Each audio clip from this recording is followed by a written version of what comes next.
Hey guys, this is Dr. Hub. In case you haven't subscribed, please do subscribe for updates.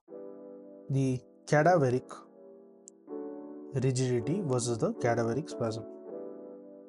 Cadaveric rigidity versus the CS, that is a cadaveric spasm. So let's discuss some important points. How is the production? So the heading we're going to look at is the production. Under the production, there is, in case of cadaveric rigidity, there is a freezing and the exposure to the temperature above 65 degrees will produce the rigor. So this is the cadaveric rigidity is where above 65. Above 65 is where it will produce the rigor. Whereas cadaveric spasm, they cannot be produced by any method after death. So cadaveric spasm, it cannot be produced, whereas the cadaveric rigidity, it can be produced above 65 degrees. Next, what is the mechanism? The mechanism of cadaveric spasm is not clear. So let's look at the mechanism of the cadaveric rigidity. So the mechanism of the cadaveric rigidity is nothing but there is a reduction of the ATP. The ATP is reduced, so it is associated with the ATP change. Next is what is the predisposing factors. The predisposing factors in case of the cadaveric spasm. So what will be the predisposing factors of the cadaveric spasm? The cadaveric spasm, it includes the sudden death or excitement or the fear. This is what it is associated with. Next, when you look at the time of onset, the cadaveric spasm, it occurs instantaneously, whereas the cadaveric rigidity, it occurs spontaneously. So instantaneous. So the heading here will be the time of onset. So what is the time? The time, what we are seeing is the cadaveric spasm. Cadaveric spasm occurs instantaneously.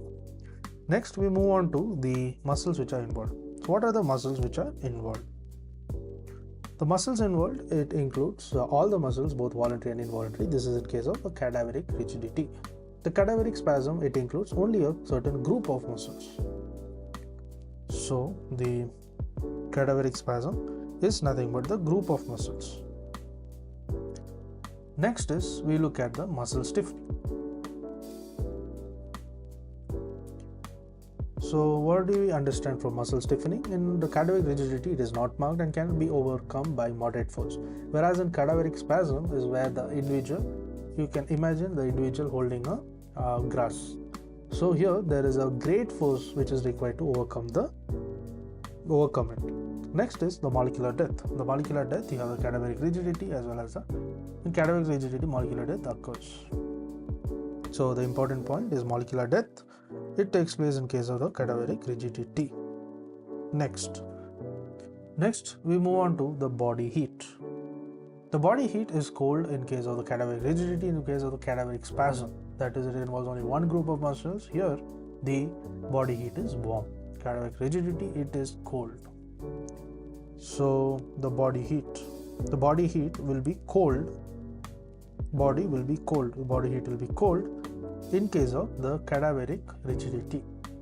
Next is the electric stimuli. The electric stimuli, it becomes, when you look at the electric stimuli, the muscles do not respond, whereas the cadaveric spasm is where the muscles respond. Next is when you look at the molecular reaction. So what about the MR? That is a molecular reaction. Here it is cadaveric rigidity, it becomes acidic, whereas the cadaveric spasm, it becomes alkaline. The muscle reaction, it is, let's look, it is in case of cadaveric spasm, it becomes alkaline. It is alkaline. Next, let's look at the medical legal importance. The medical legal importance is the cadaveric rigidity. It is refers to, this is very important, that is MLI. There is a medical legal importance. Medical legal importance is that the cadaveric rigidity, it suggests the time of death. So it is nothing but the time of death, whereas the cadaveric spasm, it indicates the manner of the death.